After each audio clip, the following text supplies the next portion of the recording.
Hello BEd students, आज हम पढ़ेंगे माइक्रो टीचिंग। कहा गया है कि राष्ट्र के भाग्य का निर्माण उसकी कक्षाओं में हो रहा है। शिक्षा आयोग ये कहता है कि भारत के भाग्य का निर्माण उसकी कक्षाओं में हो रहा है। और कक्षाओं में ये भाग्य का निर्माण कर कौन रहे हैं? हमारे शिक्षक कर रहे हैं, जो कि बच्चों को अपने प्रभावी शिक्षा के द्वारा इस प्रकार से तैयार करते हैं कि वे स्वयं का तो सर्वांगीण विकास करके समाज के विकास में भी योगदान की भूमिका निर्वाह करते हैं। हम शिक्षक बना रहे हैं, भावी शिक्षकों को भी तैयार कर रहे हैं इस बीएड ट्रेनिंग के द्वारा। ये जो बीएड का कोर्स है आपका ट्रेनिंग कोर्स है। आप यहाँ पे आते हैं, आपको छात्र अध्यापक कहा जाता है, प्रशिक्षु कहा जाता है, ट्रेनीज कहा जाता है। छात्र अध्यापक, इसको थोड़ा सा मैं क्लियर करूँगी। आप यहाँ जिस भी महाविद्यालय से बीएड की ट्रेनिंग कर रहे हैं वहाँ के लिए तो आप एक स्टूडेंट हैं, छात्र हैं, और आपकी ट्रेनिंग का जब सेशन चलेगा आप स्कूलों में जाएंगे, वहाँ जाके पढ़ाएंगे, आपको सिखाया जाएगा कि शिक्षण के कार्य को आपको किस प्रकार से करना है। तो आप वहाँ के लिए क्या हुए? अध्यापक हो गए। इसीलिए आपको कहा जाता है छात्र अध्यापक या छात्र अध्यापिका, यानी कि ट्रेनीज, प्रशिक्षु कहा जाता है। अब हम देखेंगे ये माइक्रो टीचिंग क्या है। हम अपने टॉपिक पे आते हैं। माइक्रो टीचिंग यानी कि इसे हिंदी में कहते हैं सूक्ष्म शिक्षण। यह शिक्षण की एक नवीन विधा या उपागम है, जो कि आप देख रहे हैं दो शब्दों से मिलकर बना है, शिक्षण और सूक्ष्म शिक्षण। तो सबसे पहले हम शिक्षण को देख लें कि शिक्षण एक ऐसी प्रक्रिया है जिसमें व्यक्ति के व्यवहार में वांछित परिवर्तन लाया जा सकता है, ताकि वह स्वयं का तो सर्वांगीण विकास करे और समाज में भी अपना योगदान प्रदान करे। अब यह वांछित परिवर्तन क्या है? हम शिक्षण के द्वारा यानी शिक्षा के द्वारा उसके व्यवहार में कुछ पॉजिटिव डिजायरेबल चेंजेस लाते हैं। परिवर्तन तो कई प्रकार के होते हैं, जो कि नकारात्मक भी हो सकते हैं और धनात्मक भी हो सकते हैं, लेकिन हमें वांछित परिवर्तन चाहिए जिससे व्यक्ति स्वयं का तो सर्वांगीण विकास करे ही, अपितु वो समाज में भी विकास में भी योगदान प्रदान करे। तो यह होती है हमारी शिक्षण की प्रक्रिया। अब हम देख लें, जब शिक्षण था तो माइक्रो टीचिंग का कॉन्सेप्ट कहाँ से आया, सूक्ष्म शिक्षण का प्रत्यय कहाँ से आया? जो सूक्ष्म शिक्षण है ये भी दो शब्दों से मिलकर बना है, सूक्ष्म और शिक्षण। सूक्ष्म का अर्थ आप जानते हैं लघु या छोटे रूप में, और शिक्षण मैंने आपको समझाया यहाँ पे। तो शिक्षण प्रक्रिया में सुधार लाने का ये जो सूक्ष्म शिक्षण है एक वैज्ञानिक दृष्टिकोण है। यह एक विश्लेषित शिक्षण है जिसमें शिक्षण की प्रक्रिया लघु रूप में यानी छोटे फॉर्म में हम शिक्षण की प्रक्रिया को आगे बढ़ाते हैं। इसमें आपके समक्ष, प्रशिक्षार्थियों के समक्ष क्या होता है, 5 से 10 स्टूडेंट्स की एक कक्षा बना दी जाती है और उसके सामने ही वह अल्प समय के लिए यानी थोड़े टाइम के लिए 5 से 10 मिनट की वह क्या करता है, शिक्षण का कार्य करता है। जब प्रशिक्षार्थी नया नया आता है, कॉलेज में, महाविद्यालय में आता है, उसे शिक्षण के कार्य में ही हमें पारंगत बनाना है। तो अचानक से हम उसे ले जाके यदि 40 और 50 स्टूडेंट्स की क्लास के सामने खड़ा कर देंगे तो वह उतने अच्छी तरीके से अपने शिक्षण कार्य को ना समझ पाएगा ना कर पाएगा वहाँ पे। तो इस परेशानी को दूर करने के लिए, शिक्षण की इस जटिलता को दूर करने के लिए उसको सर्वप्रथम क्या करवाया जाता है, सूक्ष्म शिक्षण करवाया जाता है। उससे एक ऐसा एनवायरनमेंट क्रिएट किया जाता है जिसमें कि वह सूक्ष्म शिक्षण को अच्छी तरीके से समझ ले और करे, ताकि जब उसे वास्तविक रूप में शिक्षण करना पड़े, पूरी वही 40 और 45 बच्चों की क्लास में 35 से 40 मिनट का एक पीरियड लेके पढ़ाना पड़े, तो वह बहुत ही आसानी से बिना किसी हेजिटेशन के एक आत्मविश्वास के साथ अपनी कक्षा में जाकर वह अपने पाठ को अच्छी तरीके से पढ़ा पाए।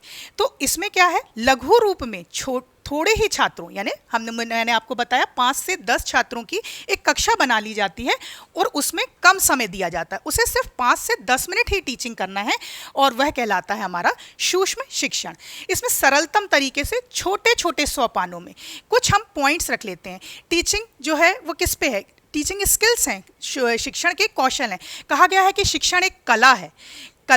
कला कहाँ से आती है, कौशल, आपके स्किल्स से। आपके स्किल्स को डेवलप किया जाता है तब आप क्या करते हैं, एक प्रभावी शिक्षण कार्य करते हैं। तो सरलतम तरीके से छोटे छोटे सोपानों में प्रशिक्षार्थियों के सामने अल्प समय के लिए यह करवाई जाती है। इसमें हम क्या करते हैं, इसके 2 तरीकों से हम ये सूक्ष्म शिक्षण की प्रक्रिया को संपन्न कराते हैं। या तो हम कर सकते हैं यदि हम अपने महाविद्यालय में ही प्रशिक्षार्थियों के लिए एक सूक्ष्म शिक्षण का कक्ष निर्मित कर रहे हैं, तो हम उसमें क्या करते हैं, उन्हीं के पीयर ग्रुप को बिठा देते हैं, 5 से 10 बच्चों को, यानी कि वही प्रशिक्षार्थियों के सहपाठी ही स्टूडेंट्स के रूप में उसकी कक्षा में सामने बैठ जाएंगे। बट होंगे क्या, वो संख्या में 5 से 10 ही होंगे, और उस प्रशिक्षार्थी को कहा जाएगा कि वह अपने टॉपिक को, अपने प्रकरण को 5 से 10 मिनट में उन बच्चों के सामने, अपने सहपाठियों के सामने ही उसको पढ़ाए। तो इस प्रकार यह प्रक्रिया आगे चलती है। और सूक्ष्म शिक्षण की जो दूसरी विधि मैं आपको बता रही हूँ, मतलब दूसरे प्रकार से जब हम करते हैं, तो हम ट्रेनीज जो हैं, हमारे प्रशिक्षार्थी हैं, किसी स्कूल में जाते हैं, वहाँ भी एक पीयर, उनका एक ग्रुप बना, उनकी कक्षा में सिर्फ 5 से 10 स्टूडेंट्स को ही रखा जाता है, बिठा दिया जाता है, और वह अपने टॉपिक को 5 से 10 मिनट के लिए पढ़ाते हैं। पीछे उन्हें ऑब्जर्व करने के लिए सुपरवाइज़र के फॉर्म में महाविद्यालय से शिक्षक जाते हैं, और वह बैठते हैं, और एक आलोचना पुस्तिका रहती है जिसमें वह उनके लिए आलोचना लिखते हैं। वह आलोचना आलोचना भी हो सकती है और नेगेटिव पॉइंट्स भी हो सकते हैं उसमें। तो अब क्या होता है, प्रशिक्षार्थी अपनी उस पुस्तक को पढ़ता है और वह देखता है कि उसमें क्या जो हमारी अच्छाइयाँ थी वह तो दृढ़ रूप से निश्चित ही बनी रहें, और जो मेरे नेगेटिव पॉइंट्स थे उसे अब वो क्या करता है कि उसमें सुधार का कार्य करता है, और अगेन वह उसे अपनी शिक्षण कौशल को और अधिक डेवलप करता है, बढ़ाता है, और फिर वह शिक्षण का कार्य करता है। तो इस प्रकार से ये सूक्ष्म शिक्षण की प्रक्रिया चलती है। अब हम देख लें सूक्ष्म शिक्षण का इतिहास। तो डॉक्टर डब्ल्यू एलन जो थे, 1961 में अमेरिका के स्टैनफोर्ड विश्वविद्यालय में उन्होंने अपने कुछ सहयोगियों के साथ इस प्रक्रिया का प्रारंभ किया। उन्होंने कहा कि जब स्टूडेंट्स, मतलब कि स्टूडेंट टीचर जब पढ़ाता है तो उसकी चीज़ों को वो क्या करते थे, टेप कर लेते थे, रिकॉर्डिंग कर लेते थे उसको, और बाद में जब वह पढ़ा लेता था तो उसके समक्ष ही फीडबैक के फॉर्म में उसे दिखाया जाता था, ताकि प्रशिक्षार्थी स्वयं अपनी कमियों को पहचान कर अब वो अपनी कमियों को क्या कर पाए, दूर कर पाए। भारत में डॉक्टर डी तिवारी ने सर्वप्रथम इसका प्रयोग किया था।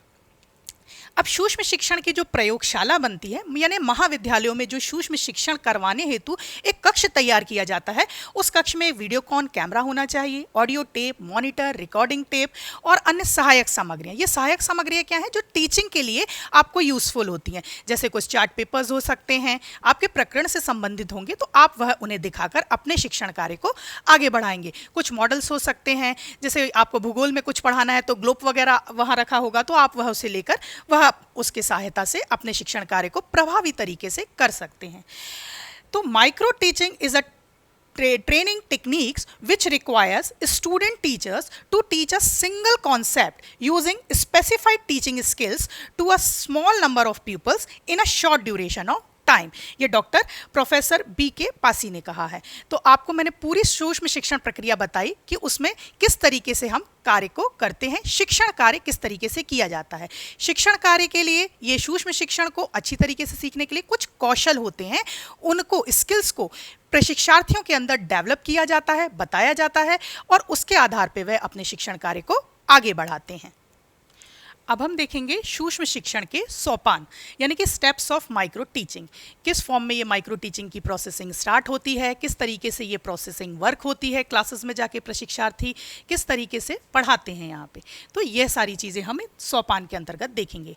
कहा गया है कि इस किसी बुक्स में आपको मिलेगा कि इसमें 5 पद होते हैं, कोई कहता है 6 पद। तो ये चीज़ें यहाँ पर मैं क्लियर करूँगी आपके सामने कि इसमें सर्वप्रथम क्या होता है, योजना बनाई जाती है। प्रशिक्षार्थी को कहा जाता है कि आपको कल इस प्रकरण को पढ़ाना है, उसे वह टॉपिक दिया जाता है और उसके लिए उसे योजना बनाने का कार्य करना होता है। तो यह कार्य वह कहाँ करता है, स्वयं अपने घर पे करता है। इंडिविजुअल, पर्सन टू पर्सन इसका टाइमिंग डिपेंड होता है। कोई प्रशिक्षार्थी कम समय में चार्ट पेपर बना लेगा, कम समय में अपना राइटिंग वर्क कंप्लीट कर लेगा, तो इसके टाइमिंग को हम इंक्लूड इस पूरी प्रोसेसिंग के टाइमिंग से नहीं करते हैं। यह योजना का कार्य प्रशिक्षार्थी कहाँ कर रहा है, अपने घर पे कर रहा है। वह कितना भी समय लेके अपने घर में आसानी से इस योजना को बना के लेके आएगा।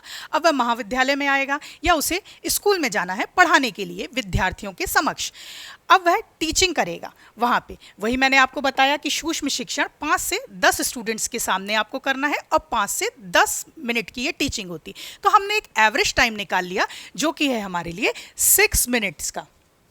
तो 6 मिनट तक वह टीचिंग का कार्य करेगा और फिर वह उसका प्रतिपुष्टि मिलेगी, उसे फीडबैक दिया जाएगा। अब यह फीडबैक उसका सुपरवाइज़र देता है।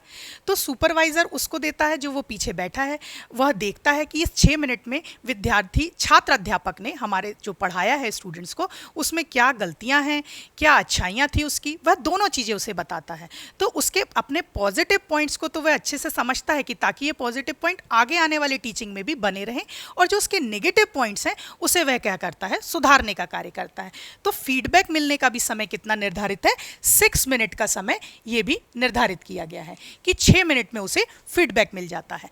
अब क्या होता है, जब वह अपने फीडबैक को पढ़ता है तो वह देखता है जो नेगेटिव पॉइंट्स है उसे हटाना है। अब वह क्या करेगा, पुनः रीप्लानिंग करता है, पुनः योजना बनाता है। अपना जो प्रकरण वो पढ़ाने के लिए लेके आया था उसकी योजना बनाकर उसको फिर से एक बार चेंज करता है, उसमें पॉजिटिव चेंजेस लाता है, और यह कार्य उसे वहीं बैठ के करना पड़ता है, एट अ टाइम करना पड़ता है। तो इसके लिए दिए जाते हैं पूरा 12 मिनट का समय निर्धारित किया गया है। तो 12 मिनट्स का टाइम दिया जाता है इसको रीप्लानिंग करने के लिए प्रशिक्षार्थी को, कि वह फिर से अपने प्रकरण को रीप्लान करता है और वह पुनः क्या करता है, टीचिंग करता है। अगेन वही टीचिंग का समय कितना होगा, 6 मिनट का टाइम लिया जाएगा। 6 मिनट में फिर वह 5 से 10 स्टूडेंट्स के सामने पढ़ाएगा। अगेन उसको यहाँ पे फिर से पुनः प्रतिपुष्टि यानी कि रीफीडबैक प्राप्त हो जाएगा।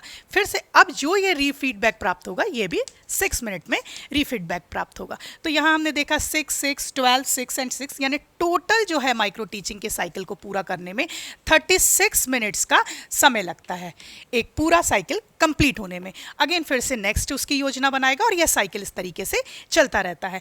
तो जब यहाँ पे पुनः प्रतिपुष्टि हुई है, रीफीडबैक मिला है, तो कोशिश ये होती है कि अब ना के बराबर ही नेगेटिव पॉइंट्स रहें, यानी कि एक पूरा प्लानिंग जो जिस प्लान से उसने पढ़ाया है वह एकदम सही और प्रभावी तरीके से उसका शिक्षण कार्य हो जाए। तो इस प्रकार हमने देखा सूक्ष्म शिक्षण के ये सोपान हैं जिसमें कि पूरे 36 मिनट का समय लगता है। तो आप कंफ्यूज ना हो, 5 से 10 मिनट का समय पढ़ाने में लगता है, उसी को एवरेज टाइमिंग 6 मिनट यहाँ लिया गया है, और इस पूरे साइकिल को जब यह प्रोसेसिंग वास्तविक रूप में कक्षा में हो रही है तो इसको पूरा करने में 36 मिनट्स का टाइम लगता है। तो यह थी आपकी सूक्ष्म शिक्षण के सोपान।